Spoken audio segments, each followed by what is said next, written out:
Oh, it's Jeff. Hello. Oh, it's too high.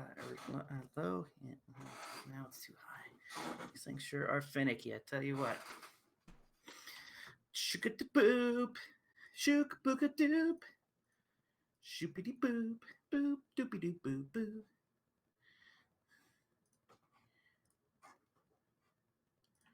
Man, what a day. We might be live. Hang on. Might be. Yeah, I'm not sure.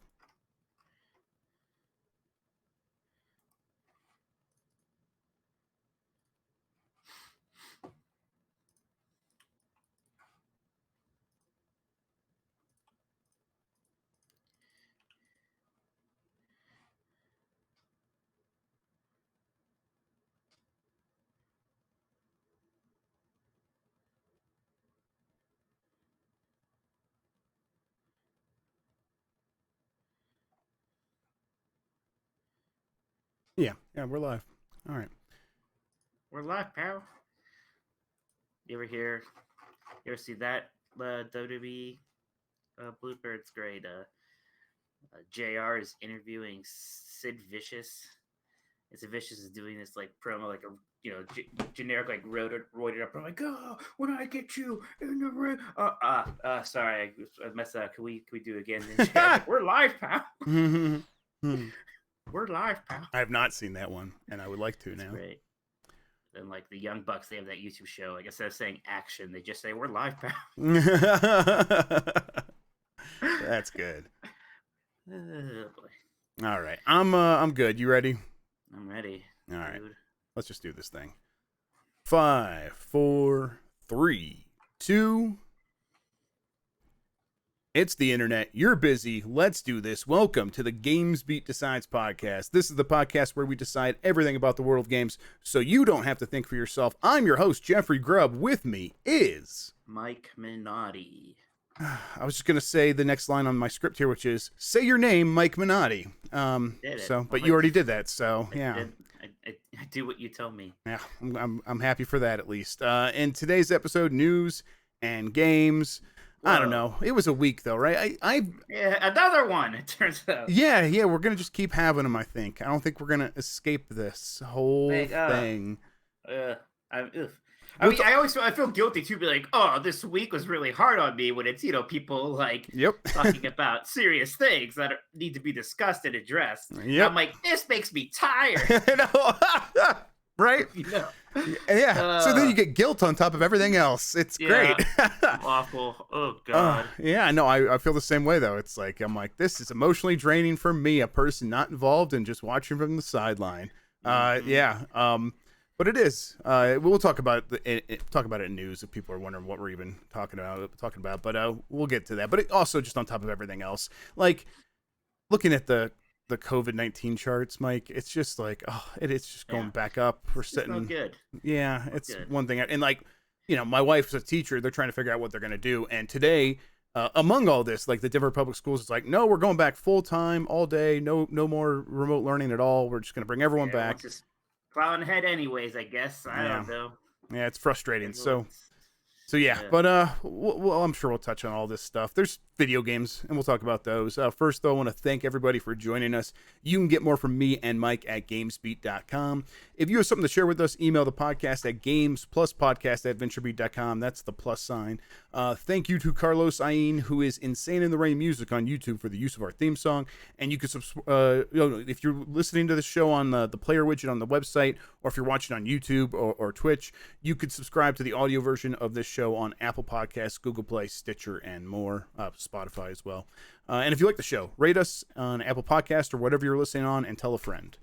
All right, Mike, let's hop into the news. Let's just do this thing. So first up, the headline I have here is Ubisoft addresses sexual misconduct allegations. That doesn't begin to tell the half of it. Over the last week, beginning with last weekend, really, just dozens and dozens, and now it's over 250 allegations, of varying stripes and colors of sexual misconduct in and around games. The list really got started with Primarily Twitch streamers and YouTube content creators, primarily, but there was sprinkled in there. There were also a few.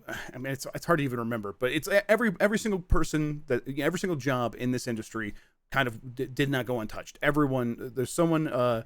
If you were a journalist, yeah, there's some journalists that were alleged to have abused someone either emotionally or sexually. People that make games. And it's hard to know where to begin. It's hard to know what to do. It was hard to even like write about. Like it was happening so fast, and there were so many names. Like we didn't even really know how to cover it. Right. So And, it's like there were some like I guess hot spots like Chris Avalone and right, Ubisoft stick out. right. So Chris Avalone, who's a writer, well known for his work on a bunch of stuff. He's written some games that I really enjoy the writing of. He was basically, the allegations are that he preys on younger women by getting them drunk at like conventions and then waiting until they are so drunk that he can take them back to his hotel room and then perhaps take advantage of them. Allegedly, there was multiple people who came out and said this happened.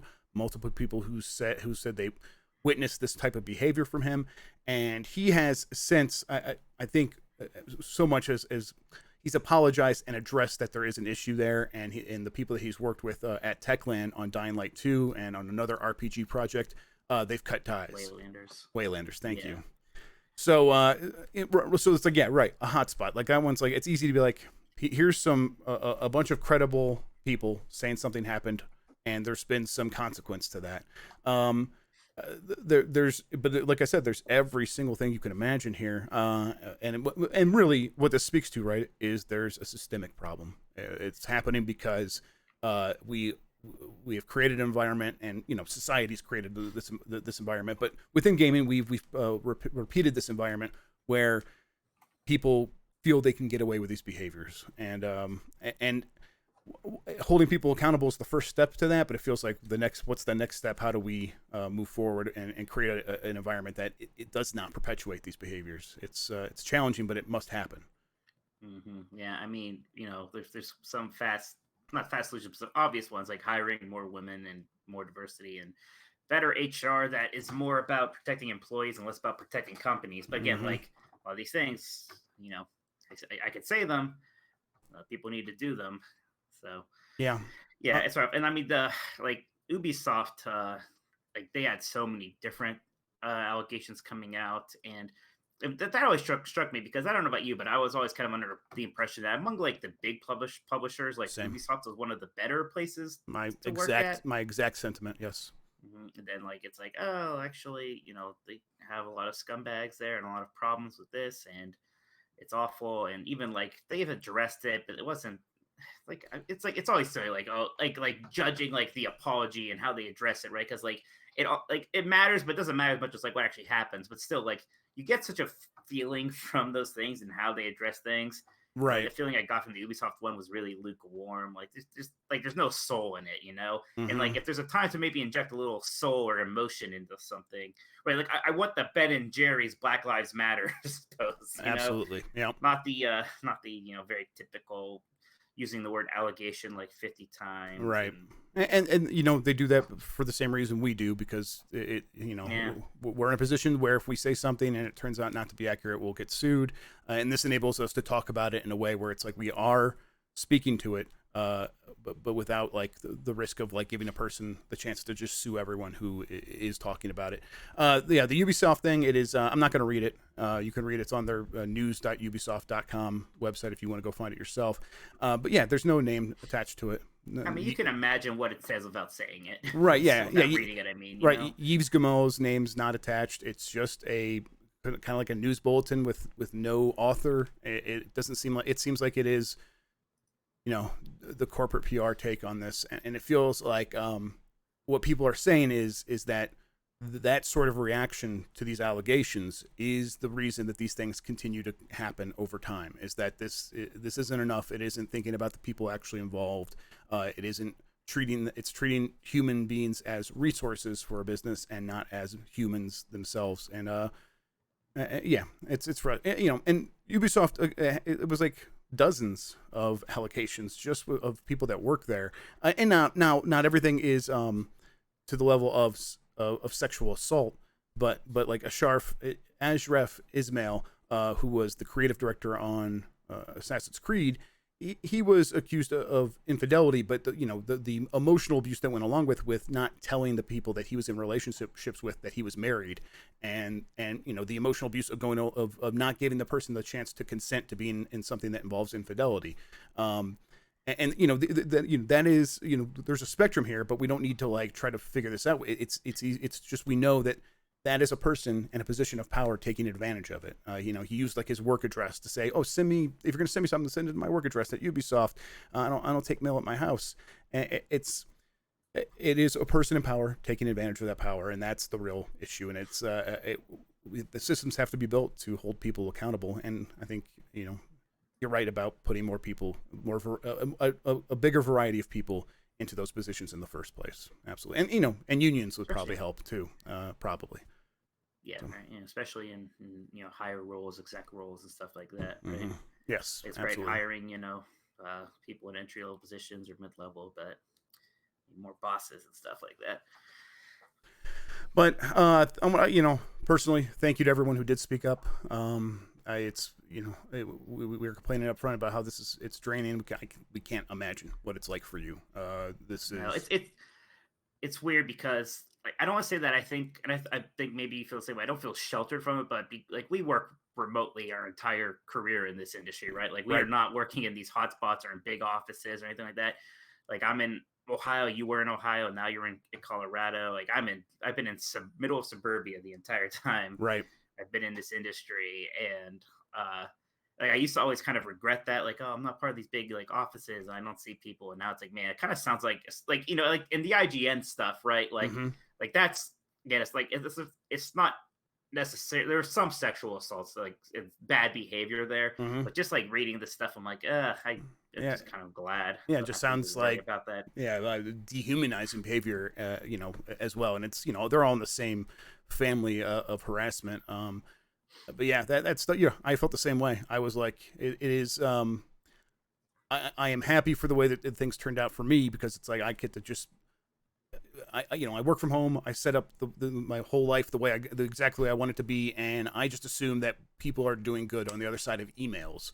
I don't have to like worry that I am associated with behavior because I work at a place and I didn't know what to do, and I didn't know what to speak up. And it's like, man, that would have been like, I hope I would have done the right thing, but I don't know. And it seems like in a lot of cases people didn't know and they didn't speak up. And everybody likes to imagine they'd run into the fire until they feel the flames, right? Exactly. Yeah. And it's like, and based on the evidence we have, most people are running away from these things or ignoring them or pretending they're not happening. And there's some that's just the way humans are built in a lot of cases. Self-preservation and stuff like that, because then you're saying, oh, my job's in trouble, and it sounds awful. Right. And again, I like to think I wouldn't worry about my job in that situation, but bills to pay, kids to feed, and stuff. In a place like San Francisco where it's super expensive and you're already being underpaid.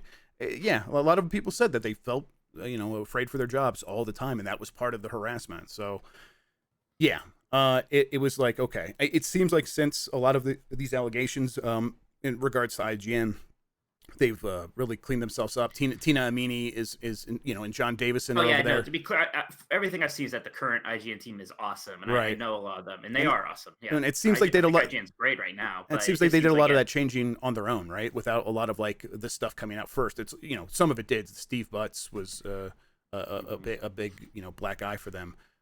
But they seem to make the right moves, and that's nice. I'm glad to see that. Right. All right. It's hard to wrap up that stuff. Right. But, I mean, I wish I had a nice bow to put on top of it, but things suck. Hope they get better, and it's good we're talking about it, I guess. Yeah, and yeah. I don't guess. I don't know. Why do I say I guess? It is. No. Yeah. I understand. It's just great. It's training. Okay. So we're gonna move on to the rest of the news. The rest of the stuff is mostly, there's some bad news in there, but nothing to match that. So let's just get right into it. Let's start with Mike Minotti, Mike Min, Minotti. Mike Minotti. I'm trying to think, should it be Minotti or Minotti? Is that too many mins? I think I like the Minotti. Yeah, Minotti. So I feel like if you call someone a noodle lover, it's kind of offensive, but that's what Nintendo calls their Min character from ARMS, basically made out of ramen. So yeah, this was the Smash reveal that the first character in the second character pack, and it's Min from ARMS. And they said it was going to be a character from ARMS, and now we know exactly which one. What was your reaction, Mike? So like, I figured it wasn't going to just be Spring Boy or Spring Girl, whatever the names are. Like nobody really likes those characters; they're very generic. So now I actually almost thought it was going to be like a situation where it's like a bunch of them and they all have the same moveset. You can pick which character model it is, like kind of like the Bowser Jr. thing. Especially because of the way they I thought it was weird that they said like, yeah, it's gonna be a character from ARMS, but you don't know which one. Like never before have they been like, yeah, it's gonna be a character from Fatal Fury, but it's a surprise who. So like that kind of had me on that wrong path. But if you're going to do like a single character, I think I figured it would always be either like a Min or the I can't remember the other name, but yeah, like Min was certainly on the short list.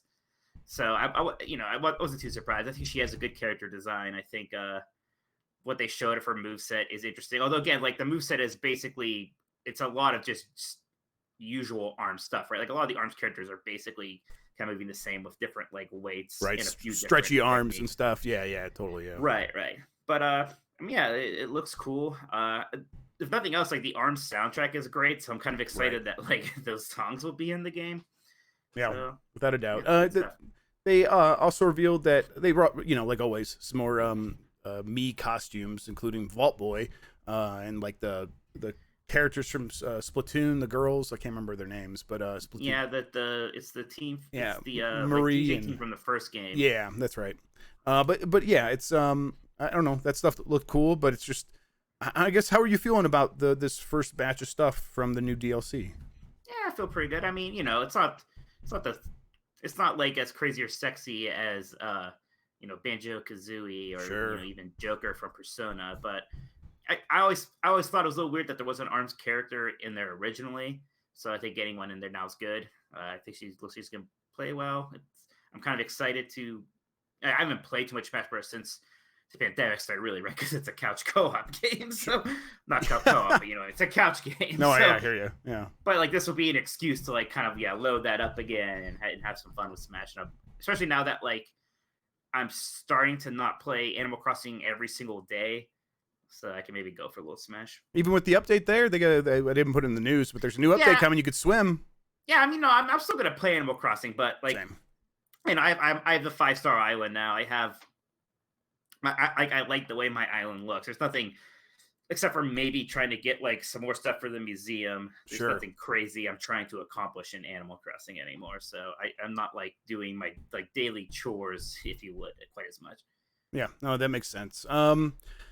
All right. Up next is The Last of Us Part 2 sold more than 4 million copies, and I believe that was through its first 3 days. That makes it the fastest selling PlayStation 4 exclusive from PlayStation Studios. I think that's all the right qualifiers. It might be the fastest selling like PlayStation first party game ever, because I'm pretty sure that the PS4 games have been that way for a while. Like I'm pretty sure they were already saying that about like God of War and Spider-Man. So right. Yeah, be true here too. Exactly. So yes, and those were the ones that this game outsold. God of War was at 3.1 million through the same period of time. Spider-Man at 3.3 million. This is a big launch for them. A big success. It's every bit the blockbuster that they were hoping it would be, and it turned out that's the case. Obvious things here are it's been 2 years since Spider-Man came out. There's also been a recent surge in PlayStation 4 sales because of the coronavirus, and people are still kind of there's no movies still. People aren't going out to the movies. People are spending money on other entertainment, and video games are still benefiting from that. So I think this all helped push this up to 4 million. But still, I think regardless, this would have succeeded. But Jeff, didn't people read the Metacritic user reviews? You know what? That's what I don't get it, right? They're faking this. This is fake news, right? Yeah. Yeah, gotta be. Man, those people are really weird. This is the weirdest one yet. I mean, we'll talk about it later, but like I'm like 10 hours into that game or more, and I do not know what people are mad about. Right. I'm kind of hoping I find out soon, 'cause I'm like, what are people so like getting so emotional about here. Yep. Well, yeah, you're right. We'll talk about it later. But yeah, there are those some weird folks out there.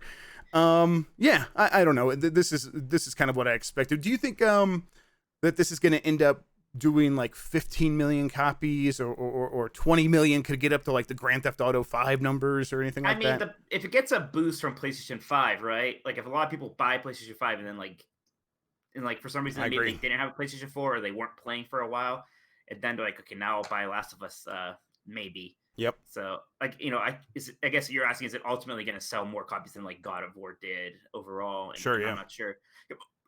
My kind of interesting question is, let's say like things were reversed and Last of Us Part 2 is the game that came out like 3 years ago, and Uncharted 4 just came out right now. Do you think it would have like taken this record? Yeah. You think there's something? But yeah, you think it was just kind of a matter of the timing with how many consoles? The timing, and yeah, I think the build up of a Naughty Dog sequel. There was a lot of build up for Uncharted 4, but if it had been even more like an even longer period of time between the last Uncharted and this, it would have been at a fever pitch. It would have been even higher, and it would have. Yeah, I think Uncharted 4, maybe not like 4 million, maybe like 3.9. Yeah, but I still think it would have been right there for sure. I agree. All right. So that Lockhart, that Xbox Lockhart, I've been saying it's real. People are finding more evidence of it. A leaked document hints at another next-gen Xbox is the headline from The Verge. And basically, people are just finding documentation from Microsoft that lists like, there's the Xbox Series X in this code, but then right below that is Xbox Lockhart, and it's coming. It feels like they're still going to announce it in August. That was they were going to announce it in June. They moved that to August. But yeah, it's real and it's coming. And I guess, the wording around it now, or what people are thinking now is that it's going to be like a 4 terabyte machine, or a 4 teraflop machine, excuse me, that is built to play games, the next gen games at 1080p instead of 4K. And to me, that makes a lot of sense. What do you think?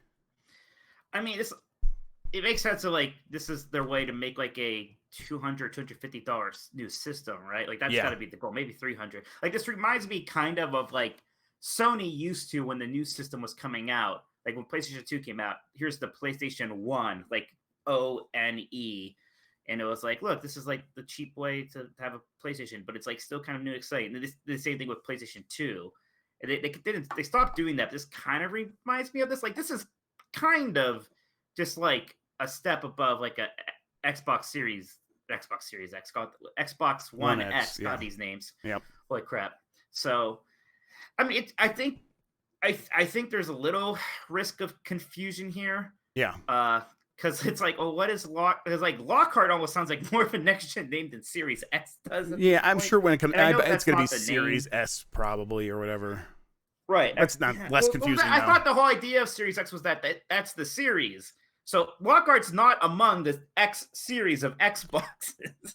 Right. I can't even say it. I don't know if that's what they mean. I think that like, man, you're right. I don't know. Is it not what they mean? I think it's just what told me they meant. I think when I said the name was stupid, that's how people defended it. Well, there's going to be a whole series of Xbox X's. No, I think there's going to be a whole series of Xboxes, and then the letter will designate like where in the series it is, because it's they're what we don't need to talk about this. This is their problem. I'm not going to figure it out for them. They'll explain it, and if it's dumb, it's dumb. You're right. You're right. I don't want. Yeah.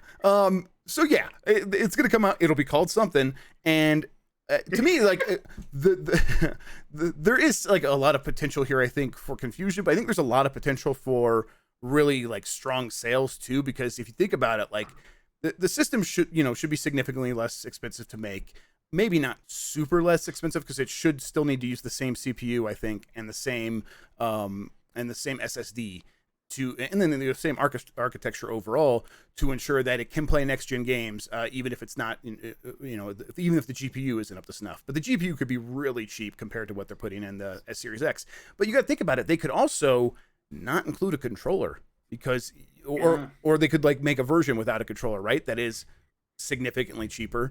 and because you just sell it to people that bought the Xbox One, the original Xbox One, and the reason they haven't bought an Xbox One X yet is because they're like, well, I don't have a 4K TV. We'll be like, hey, if you still don't have a 4K TV, just get this thing. It's going to play all those games. It's going to play them at 60 frames per second. So they're just going to be at 1080p, and that's like, to me, that's there's something there. And you could just use the controller you already have, and it's like if you get it down to like 200 without a controller, that I think there's a lot of potential.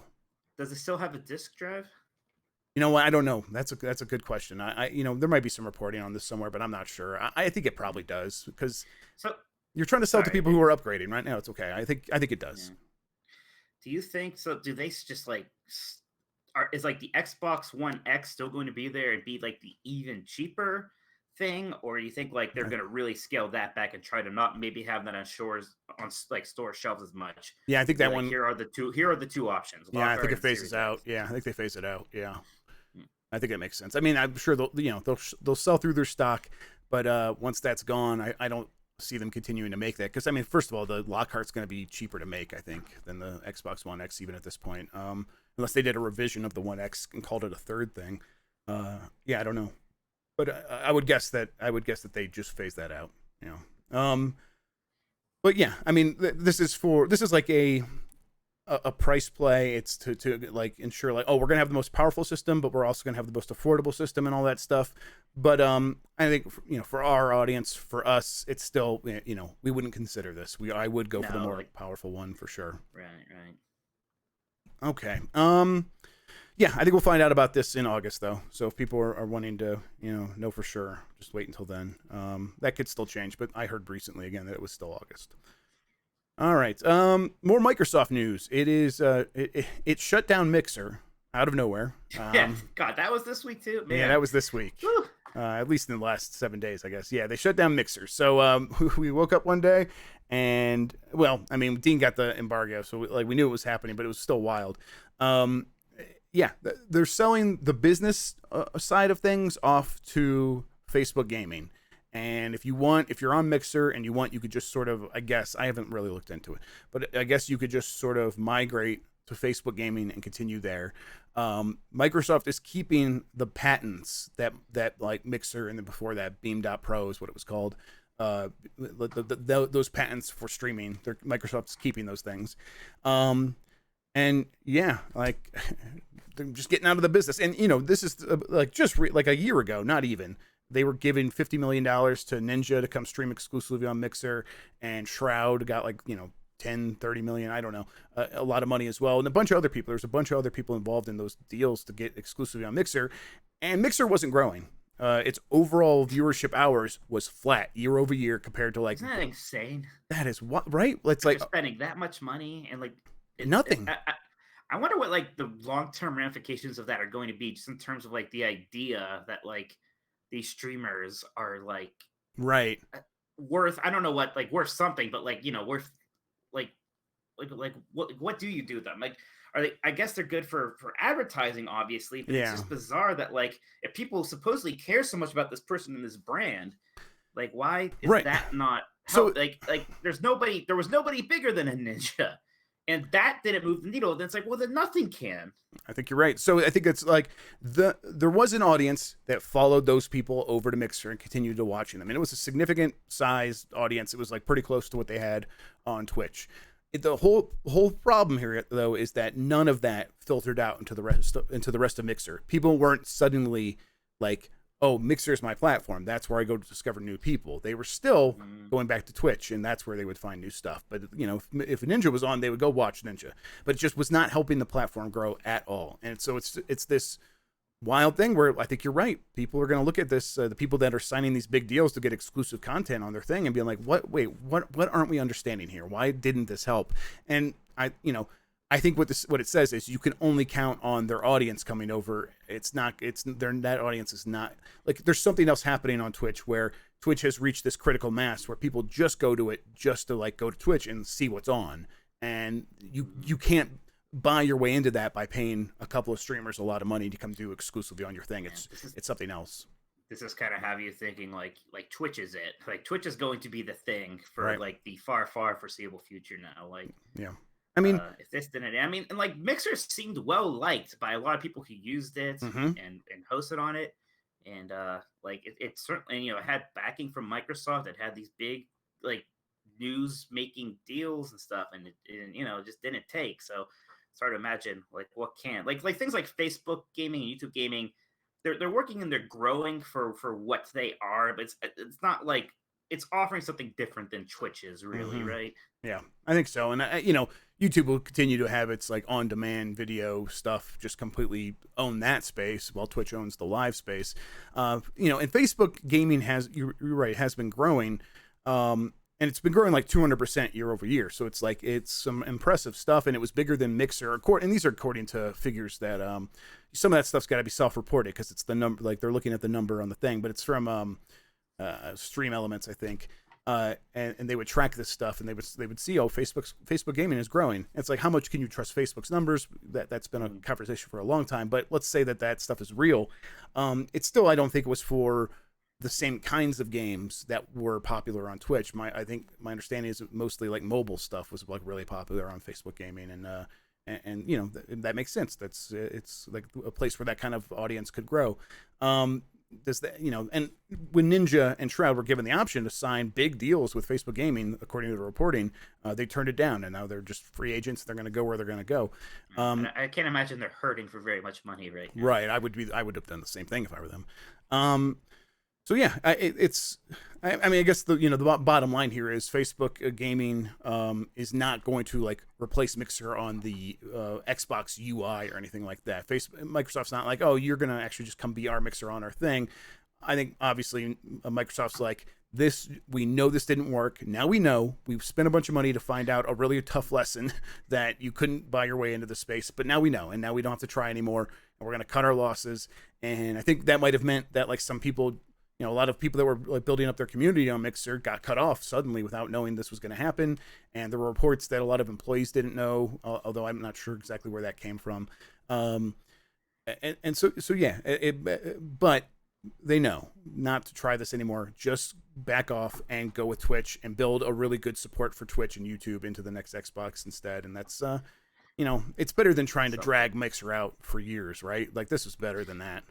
I guess so. Yeah. I mean, I know, people are always going to be upset. I don't know. Like it's always going to suck. Yeah, it was inevitable though. Yeah.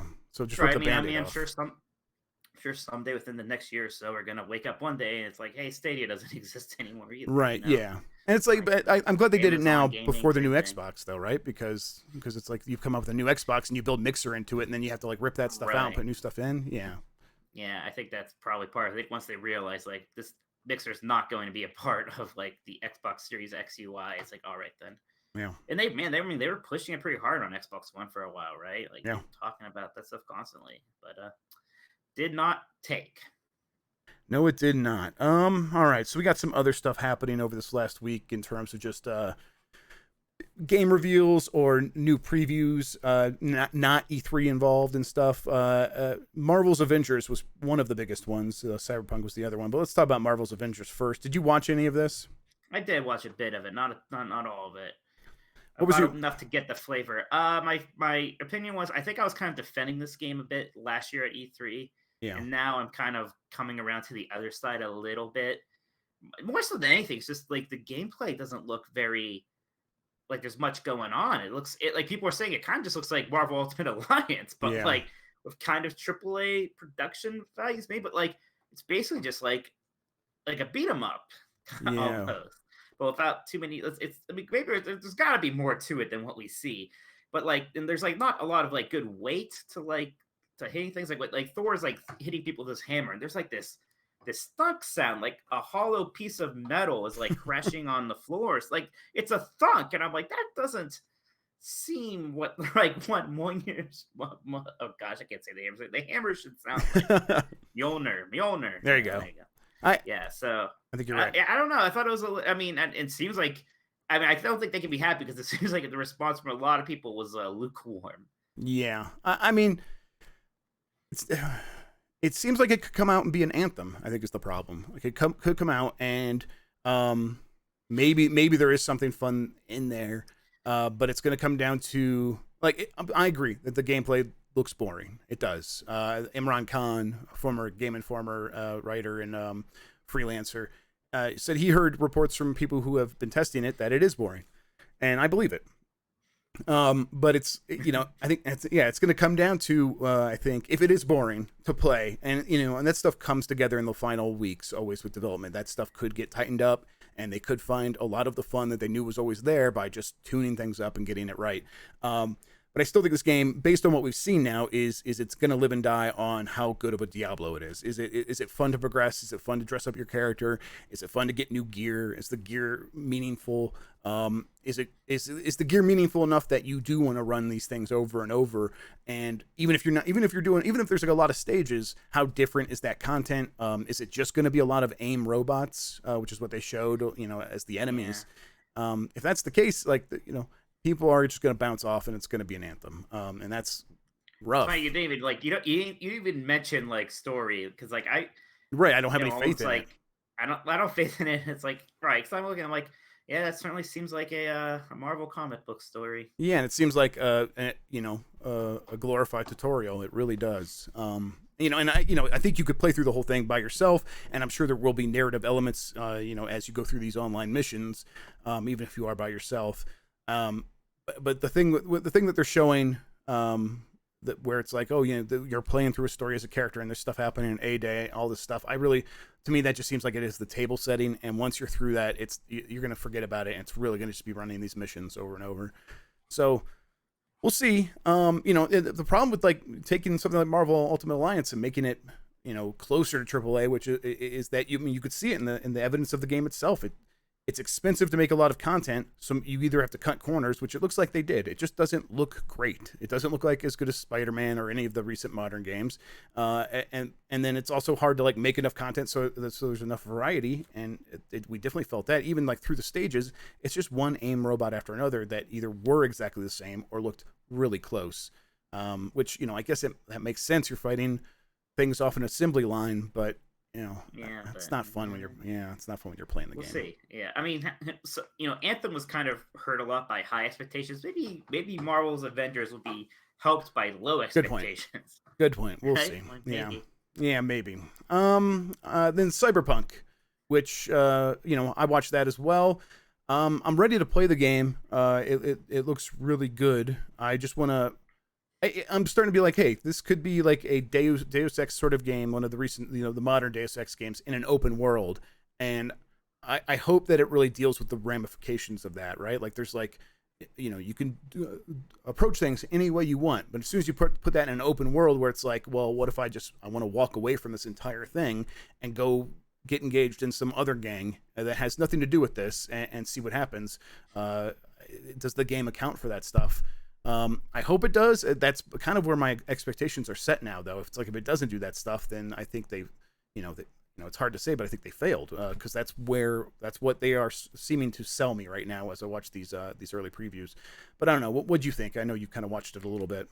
Yeah, I mean, I think it looks at it and kind of going back, this is another game with high expectations, right? And you're sort of talking about that, and maybe that's what is maybe going to hurt it. And I don't know. I mean, it looks good. I'm trying to figure out if it's my jam or not, and it's hard because I used to like these kind of games more. I liked that first Deus Ex reboot and stuff like that, but lately, I don't know. Is it just the styling, the setting? What? Well, the say literally the Cyberpunk thing, right? Really, it's run its course. It's run its course. So I don't know. I'm not trying to sound down on it, but I'm not excited about it for whatever reason. Yeah, I'm sure. Even though I'm sure it'll be good. More than anything else, I'm oh, this is the next game from the Witcher 3 guys. That should be cool. Yeah, and I'm ready to see their quests at the very least, just to see what those quests look like. Yeah, that game's coming out in November 19th. Could get delayed again, though. Who knows? Crash Bandicoot 4 out of nowhere. Here we go. Where'd this come from? Out of nowhere. What could it be? Oh man. We talked about it a bit last week, so we don't have to go over it too much. We didn't. You're right. We didn't. We would never. I don't know. Are you happy? It looks good. Yeah, I think it looks great. I like that it's mostly looks like the older Crash Bandicoot games, but like some fun things here and there. Like there's like different masks that give you some different abilities, like flipping gravity and stuff like that. I think the art looks good. I think the humor seems to be pretty spot on. I kind of like that joke at the end. It's like, well, how many times have you dealt with Cortex? Three seems like way more than that. Like I get it. They're making fun of the other Crash Bandicoot games. That that was a good joke. I was happy to see that, and it also signifies to the fans what this game is trying to go for. And I think that they're smart to do that. Did you see people there's some people mad about Crash Bandicoot's look, and I'm like, wait, does he look different than he did in the Insane Trilogy? I didn't see that. I saw you getting mad about it, so I was like, so okay. Maybe it wasn't actually that. Maybe it's me getting mad something that wasn't really a thing. You know what? But I always find that if I go look for it, it's there. I think most people that on my feed have pretty good taste, so I just didn't see it from them. But yeah, I mean, I think I heard before it was released. Before the trailer was released, I saw some people definitely commenting on oh, he looks different in this box art or whatever, or in this promotional art, and the connotation there was in a negative way, and I didn't get it. I thought it looks cool. I think it looks cool. So yeah, I people are dumb. People have bad taste. Turns out, yeah. I don't know. But you are happy with it, right? You think it looks good? Yeah, I'm happy. I'm really stoked. This is one of the games that I'm looking most forward to now for the rest of the year. Excellent. Got to play it on a PlayStation console. This is one of the things where they haven't announced the Switch version. I bet it'll come later, like Insane Trilogy did. But I don't know, playing Crash Bandicoot or anything but Sony is still weird to me. No, I feel you. Rocksteady. This is a report out of Eurogamer that next Rocksteady game is a Suicide Squad game, and I know you're just ecstatic, Mike. I know you're a huge. You don't care about the comics or any of that, the source material. You just love that movie so much. I like to call this the final straw, right? Because there's a lot of things this week that were stressful and bad, and this is obviously not a big deal. But it is the straw. The camel's back really just snapped in half. Yeah. It's like, oh god, and I don't know. It could be good. It could be, but more than anything, I feel like if it's Suicide Squad. I mean, again, I don't know very much about these characters. But I feel like this is basically just going to be kind of like the Arkham games, but you're like Harley Quinn and a few other people instead, right? I mean that's what I would want if that's what. That's why I guess I always like the idea of maybe they do a Superman game or a Green Lantern game because I'm like no I would prefer really that different. Yeah, but if we're getting a Suicide Squad game, from Rocksteady, I want it to just be the Arkham games with the Suicide. But it's I would have preferred a Superman game. Absolutely, it's gonna be the Arkham games, but instead of doing detective stuff, they're gonna make a lot of bad jokes and maybe say the F word a bunch and talk about sex and look out. Here's the thing: is that I want to make all these same jokes as you. I know that the actual comic books are revered though by certain people, but also I don't want to have to deal with DC fans getting mad at me for making these jokes, and that's what this game really says to me is that we're going to deal with more DC fans who are often take these things far too seriously. Whatever, it's Rocksteady, man. It feels like we've been waiting so long for the next thing, and then find out, it's Suicide Squad. Oh my god, great, yeah, cool. Yes, all the IP that Warner Brothers owns or whatever has rights to, and I get it. That sequel's coming with James Gunn directing it. Although, I didn't see Bird of Prey. I know some people like that, and that's. I don't. So that's not the Suicide Squad. No, it's some of the Suicide Squad members are in it, or is it just Harley Quinn? I think it's just Harley Quinn, and then she's got yes, you're right. That's okay. And then she's got a new gang, and that one's directed by a woman and written by women, I think. And she's Margot Robbie produced it. They just announced while we were doing this that whoever directed that is making the new Pirates of the Caribbean with Margot. Oh, okay, that makes sense as the lead. And that could be good. Yes. So I have no opinion on Birds of Prey. I haven't seen it, but just Suicide Squad. Yeah, I mean, really do without it. man, yeah, it's a really bad movie. I hope you just play as Jared Leto's Joker. Oh man, that would actually be fantastic. And the whole game is about trying too hard. Yes, I love this idea. Please. Oh, that's mean. Okay, sorry. All right, Curse of the Moon 2, Mike. That was pretty exciting to see. There was a few more of these. Back on a positive place. Yeah, there was a few of these like smaller presentations with new games and stuff. Once again, hard to keep track of all this stuff. But one of the highlights from one of them, well, I think this was the New Game Plus Expo, was Curse of the Moon 2, which is the Bloodstained like remake that they did. The better Bloodstained game. Really? You don't like Bloodstained? I'll tell you what. I did not get very far in Ritual of the Night. I didn't. I don't know why. I was excited for it. I think you gotta skip the story and you gotta just go back. I think I do. But like, it's hard. Yeah, I think so. But like, yeah, the story was really dragging me down. I wasn't a big fan of the 3D, 2D aesthetic, and I'm like, that's fair. Meanwhile, Curse of the Moon 2 or Curse of the Moon 1, I mean, like, just looks beautiful. It's fun to play the entire time. At no point am I like bored or rolling my eyes. Right. So yeah, like more of that, especially like one of the characters just like a corgi in a mech suit. I'm like, okay, yeah, that's a good thing. So yeah, and I think this is smart of them because a lot of people did like Bloodstained. In the Ritual of the Night, that game, and the Curse of the Moon 1 was also very good. A lot of people like that, and so now to follow that up with another game pretty quickly it's wise. It keeps the games in people's minds, and these aren't hard to make. Ritual of the Night 2 is coming. So. Yeah, for sure. So that was nice to see. Last thing here, and then we can move on to The Last of Us Part 2. Sean Layden speaking to some guy named Dean Takahashi at Game Lab. Whoa, who's that loser? Yeah, right. I don't know. Probably not very good at video games, I would say. He basically, the quote that everyone's taking is that he would welcome a return to 12 to 15 hour AAA games. And he used to work at Sony. He's not in a position to like do this anymore.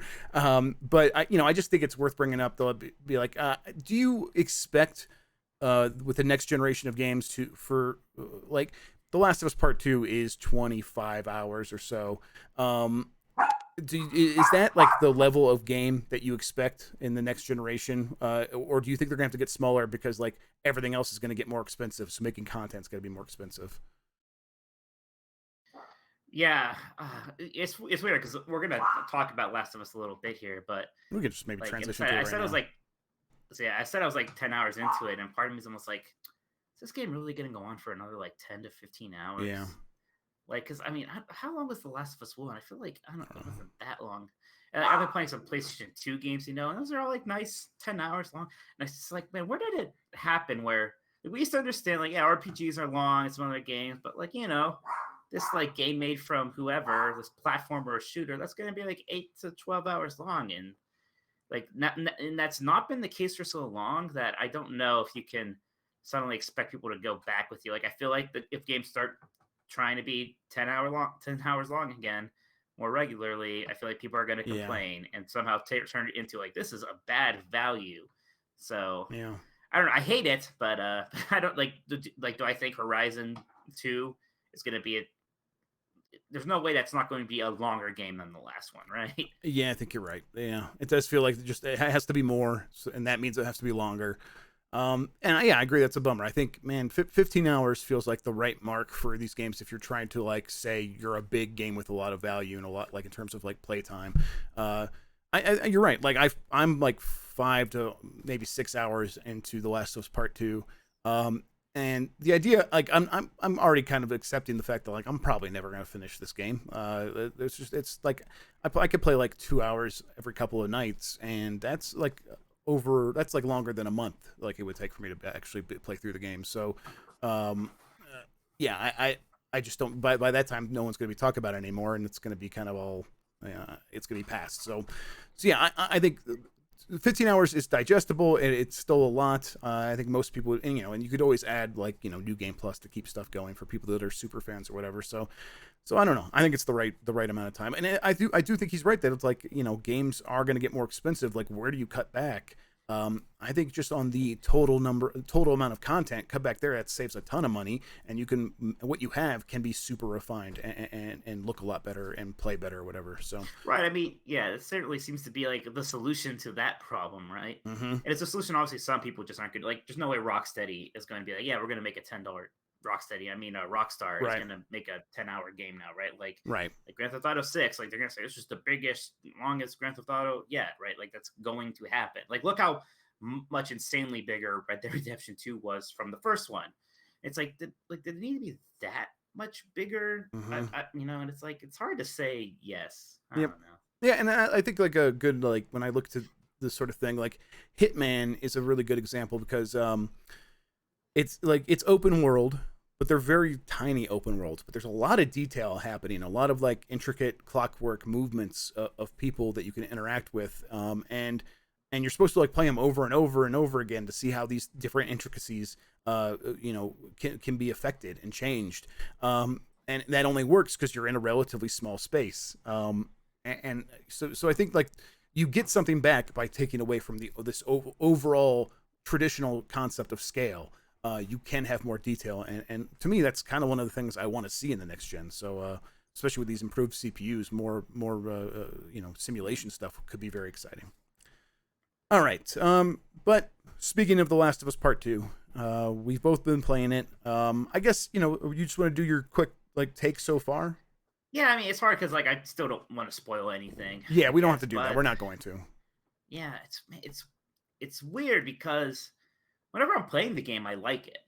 It's when I'm not playing the game that I kind of have more negative feelings about it, Sure, I get and that. like kind of like don't want to go back to it. And like part of it is the oppressiveness of it, right? And I mean, it's by design. And I know I got flack for saying this about Half-Life Alex, but it's pretty similar, right? Yeah. Like it's kind of like everything's crappy and ruined, dark and grim, and everything sucks. And it's like it's kind of, especially if everything else like a week like this, it's kind of draining to inhabit that world for such a long period of time, right? Especially when like before it's like I was playing Animal Crossing and like Jack and Daxter. Right. It's like Yes. it's like whiplash almost for me.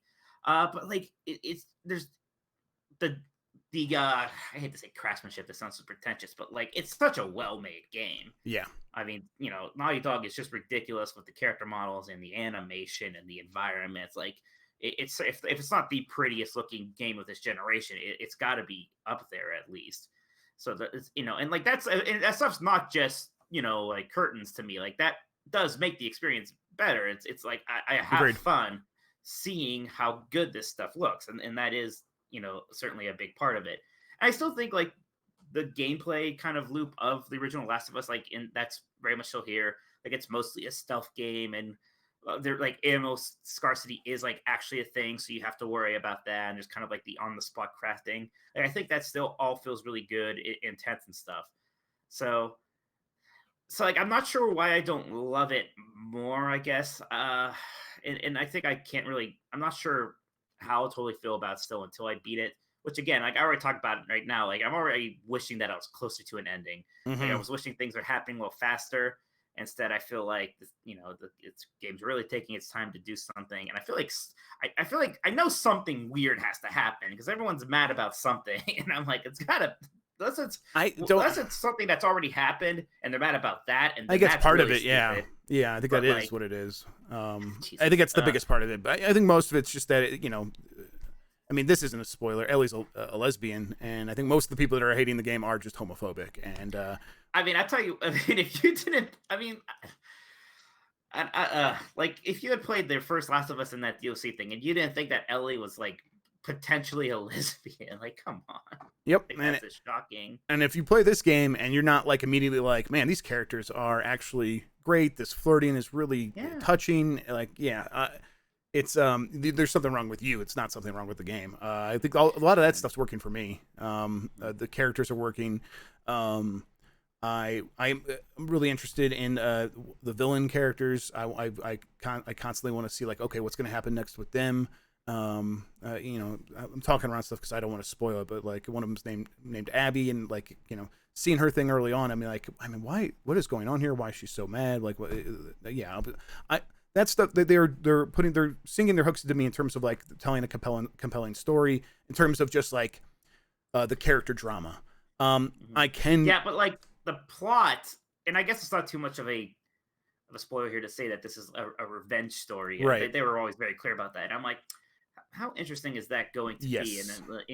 then can a revenge story carry a 25-hour game? I don't think so. And that's kind of what I'm interested to see. So yeah, and I think that's going to be the thing that probably eventually sets me loose of this game is that I get it.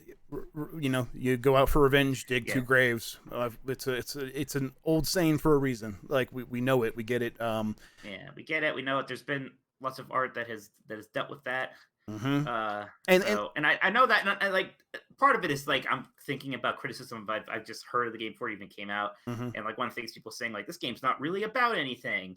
And part of me, like, there's part of me, it's like, well, you know, whatever. Like Mario Odyssey is not about anything, right? So yeah, do we necessarily like the whole this game to say? But then there is a different expectation for a game like this also.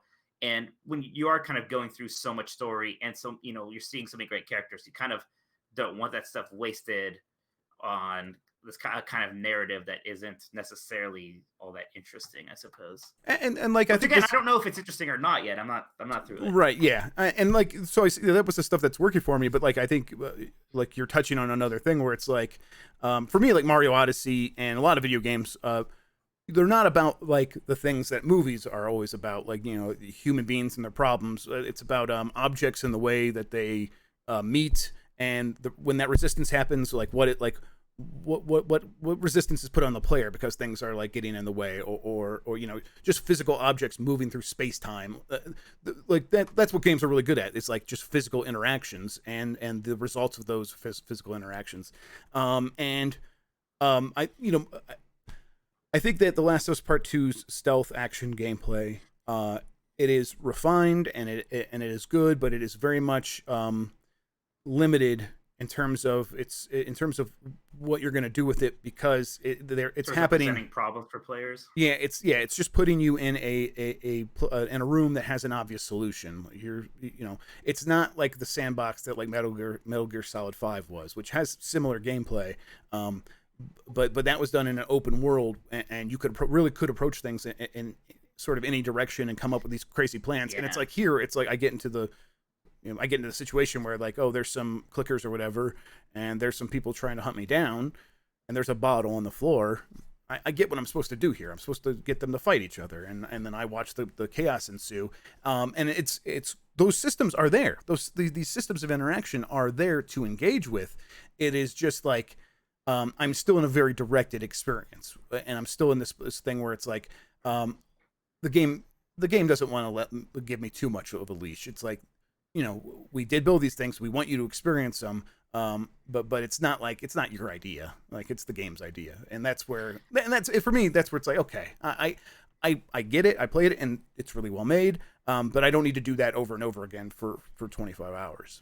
I will say that I think the stuff I'm finding the most fun is just kind of these sections where it's more like, here's a bunch of like empty buildings, go explore those. And I almost kind of like the scavenging aspect the most. Yeah, like walking around, or even like something like, you know, I almost wish there's more things like this, but there's a lot of like, here's wow, I forgot the word for a safe for a second. Here's a safe. I want to say lock chest. Here's a lock chest. It's a better name. I mean, you got it. Here's a safe. But it's like, oh, what's the code? And sometimes it's real easy. Like, you find a piece of paper, there's a code there. But sometimes it's like, oh, look, here's this person's calendar and their anniversary is marked on it. So maybe that's the code. And it's kind of stuff like that. Like, did you know that the clicks make a different sound once you get to the right number on the thing? So it's just a slightly different sound. So if you really want to just sit there and brute force it, you can. But it's, you know, it's slightly different. It is obviously easier to just look for the code. But yeah, I like that one. Like, when you first get, this is the twist way, when you first get to Seattle, it's almost more of an open world for a little bit. Yeah, and I guess that's the last time I've heard that was it only does it then, and it doesn't go back to that, which I thought was weird. It felt a lot like, I forget if you played Uncharted: The Lost Legacy. It felt a lot like Uncharted: The Last Legacy for a little bit there. I almost thought that was going to be the format of the game. I thought it was going to be kind of more of these smaller open sections, but yeah, then there hasn't been anything like that since. It's been much more just like the first one in terms of structure. Yeah, and I think I'm through like the first day of Seattle. I'm on like day 2, so I just started day 3 to give you an idea. That's a good non-spoiler way of saying where you are, at least. Right. Yeah. And I like the setting. To me, like, I never played through all the way of The Last of Us Part 1. I just read what happened to the story. But like, it still looks a lot like that game. I mean, it looks better, but like Seattle looks a lot like Boston once it's covered in all the green stuff, but it still looks really cool, and it is still cool to explore, and there is so much detail that it is rewarding to go look for stuff. And you're right, all that is working for me as well. I just think yeah, if this just turns out to be revenge is bad, and if you go for revenge, you're the real monster in this world of monsters, that's going to be very disappointing. And I can already tell that the gameplay is just sort of it's ho hum for me. Right. See, no, I like the gameplay more than you do, but I agree I agree with that point about revenge and so forth. But I will say, I know we talked about before about like how violent the trailers were, and so far it seems like the trailers were more violent than the game itself. Yeah, and I think that's just the context. Like again, like the actual on-screen violence isn't bothering me nearly as much as it did just seeing it out of context in the middle of like a Sony PlayStation E3 briefing or whatever. Yeah, absolutely. And like some violent deaths happen, and it's like, oh, that would expect that. It's this kind of game. Yeah, and it's like wow, that is graphic, but the game is leading up to this. You understand like what's happening in terms of like the potential to die and how angry all these people are. And so when you have all that context put around something, it's like, okay, this is it makes sense. And seeing it, it's like, well, I knew this is where we were going to end up, and you're right, it's completely different than E3. Yeah, I don't know. I need to keep playing it, but like I am I do want to keep kind of going back right now for the characters. I do find myself thinking about like, oh, I want to see what this next section's going to be like. And like there's some flashbacks here or there, and I'm like, oh, playing through those is cool. Like because it's like spending time with these characters is actually nice. They're well acted and stuff. I guess I don't expect the combat to open up any more than it has in terms of like really just letting you loose. I guess that's the other reason why I'm like surprised that like I feel there's like twice as much game left, because I feel like I've basically have gameplay wise done everything there is to do necessarily. Yeah. And part of me is like being spoiled with like something like Mario Odyssey where there's like something new constantly. And like that's kind of my big takeaway here, I guess, is like why maybe I'm sounding more like, oh, this is an 8 and not like, 10 out of 10 best game ever. It's just I'm starting to drift more towards like these really gamey games, right? Yeah. Like if you ask me, like my favorite genres right now are like 3D platformers and like RPGs and that's kind of stuff like that. And like these kind of highly cinematic game experiences like this, I still like them, and there's some I still like really like a lot. Like I liked Spider-Man a lot. I love Uncharted, obviously, but like I'm not quite as like head over heels for them as maybe I once was. Maybe that's like part of going back to like something like Cyberpunk. Like, why am I not crazy excited about this? I'm like, I mean, maybe that's just next kind of thing like this. I don't know. Yeah, I think so. I think Sony's going to keep doing this prestige games, and they haven't been for me for a while. Yeah, but when they're good. Yeah, and they're good at it for that audience, and there's obviously a huge audience for it. And and it's like Last of Us, it really is gigantic in terms of its popularity. Like it reaches far beyond like traditional gaming fans. Getting that HBO TV show, right? Yeah, and like the host of Wait Don't Tell Me on NPR was just tweeting about how much he loved the first game and he can't wait for the sequel, and it's like that's the game he plays. It's that sort of game, and so it's like with this game, I wouldn't change it. I think it's probably going to satisfy most of the people that of the whatever 15 million people end up buying the game. I think most of them are going to be happy with it. There are the weirdos out there that just seem to hate it because they're homophobic, but they're going to hate it no matter what. But like it's going to satisfy that audience, and I'm like standing back and being like, it's not for me. It's clearly well made. It's clearly a good game. It's not for me. I think maybe the story it could end up being bad. But it's overall like it's a good game. It's not like Red Dead Redemption 2 is my example of a game that I think is poorly made. I don't think it's a good video game. I like Red Dead Redemption 2 more than this even. I came around. I think I started feeling like I do right now for Red Dead Redemption 2, then I really came around to it by the end. So. I feel like I played enough. I know it's fine that you don't like Red Dead. Yeah, God of War was like a closer where it's like God of War, like it's not for me, but I could see why it's a good game. It's well made, and I wouldn't change it. But like Yeah, I just think that this game is closer to that in terms of like, yeah, it should be exactly what it is. It's going to sell great, and people deserve to have these kinds of games. There's not a lot of people making games like this, so Oh no, not really. Sony wants to keep doing it. They should, and I'm glad it's succeeding for them because that means they'll keep doing it in the future.